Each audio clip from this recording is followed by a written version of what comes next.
수미산공화는 선문염성에다 실려있고 5등 회원이나 다른 선어록에 많이 인용이 되어 있어요. 원문도 거의 똑같아요. 원문의 내용은 여기에 불기일념 과야무니까 하니까 운문선사학과 수미산했다. 이게 다른 책에도 똑같아요. 이렇게 되어 있는데 여기 선문염성에는 이렇게 되어 있어요.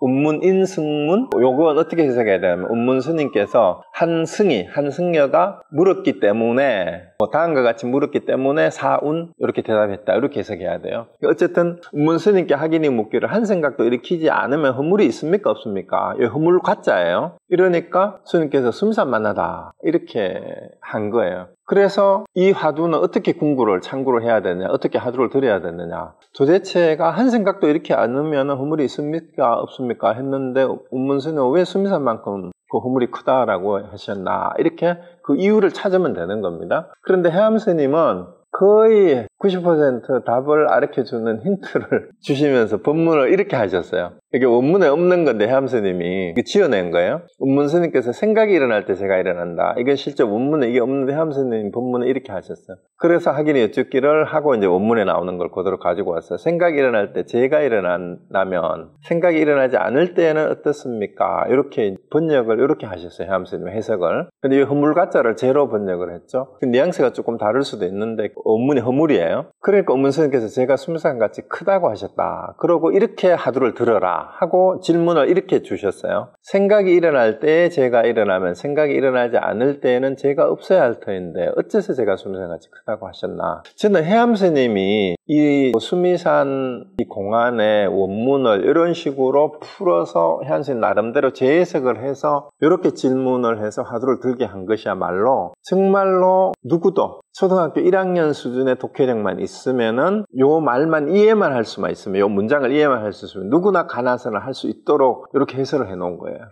그리고 실제 제가 실험을 해본 우리 애가 초등학교 3학년인 때에 이 화두를 한 달 정도 매일 외우고 답해봐라 했더니 답을 정확하게 하더라고요. 답을 전혀 못하더니 한 번만에 딱 맞추더라고. 그래서 잘 모르겠네요 하더니, 근데 우리 애가 3학년 때 한글 깨치는 수준이 초등학교 1학년 수준이에요. 왜냐하면 한국에서 초등학교 1학년 한 학기 마치고 미국으로 왔어요. 미국으로 와가지고 미국 학교에 다녔으니까 한글 수준은 초등학교 1학년 수준이거든. 그런데 답을 정확하게 하더라고. 물론 영어로 번역된 것도 내가 이제 보여주기는 했지만, 어쨌든 제가 우리 애 얘기를 하는 이유는 초등학교 3학년 수준이면은 이 정답을 정확하게 할 수 있다는 얘기니까, 결국은 원어국권선사 대혜스님이 이 차관급의 정실왕에게 해보라고 했던 하두가 초등학생도 할 수 있는 하두라는 거예요. 그러니까 여러분들이 이 하두를 신비화하거나 이렇게 생각하지 말고 일단 답을 해보세요. 그러니까 줌으로 들어오신 분들 중에 몇 분은 작년부터 하두를 하신 분이 있고 이 답을 정확히 하신 분들이 몇 분이 계세요. 여러분도 하실 수가 있어요. 그리고 그때 당시에 이분들은 편지를 주고받으면서 42분이 서장의 등장인물들이 편지를 통해서 하두를 주고받았어요. 근데 지금은 이메일로 하면 되고 카톡으로 해도 되잖아. 전화로 해도 되고. 하셔야 됩니다. 안 하면은 강의를 듣는 건 아무 소용이 없어요. 강의를 듣는 거는 그냥 그때 당시에 선비들이 어록을 듣고 스님 법문 듣고 자기 스스로 알았다고 생각하는 거하고 똑같아요. 하두는, 가나서는 절대로 하두를 직접 점검하지 않으면 가나서는 한 게 아니에요. 답을 일단 알고 나서 그 아는 걸 가지고 얘기를 해야 됩니다. 그리고 저도 다행히 해암스님 통해서 이 화두들을 점검할 수가 있었어요. 저도 처음 화두를 받고 한 달 정도의 답을 정확하게 했어요. 한 번만에. 그랬고 제가 공부를 시켜보니까 어떤 사람 그 자리에서 바로 하는 분이 있더라고요. 답을.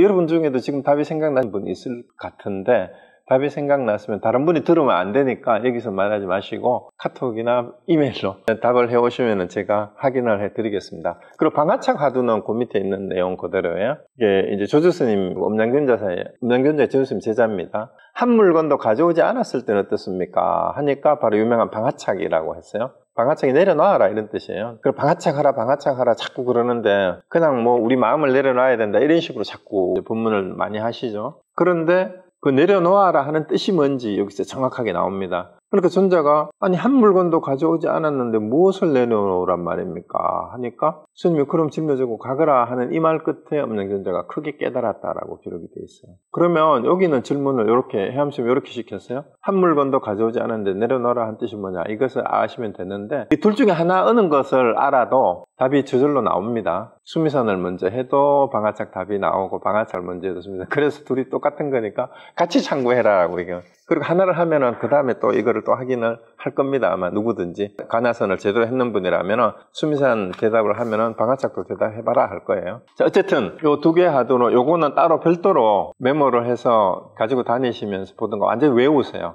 혹시 참선을 하거나 명상을 하시는 분들은 요 두 개의 문제를 그대로 암기를 한 상태에서 이 질문을 속으로 생각을 하면서 궁구하면 됩니다. 스스로 궁구하라는 말이 화두를 들 때는 그렇게 하는 거예요. 화두 참고 방법이 뭐냐? 지금 이 질문 얘기 화면에 드렸잖아요. 이거를 그냥 외우고 앉아서 이 답이 뭘까 생각하는 거. 어째서 제가 수미산한테 크다고 하셨나? 내려놓으라는 뜻이 뭐냐? 이렇게 이 문제 전체를 되뇌어야 돼요. 이 답만, 문제만 되뇌는 게 아니라 처음부터 끝까지 스님께서 생각을 할 때 제가 이런다고 하셨다부터 쭉 외우면서 반복을 하다가 보면은 스스로 답이 찾아집니다. 그 안에서 답이 나와요. 이걸 꼭 해보시기 바랍니다.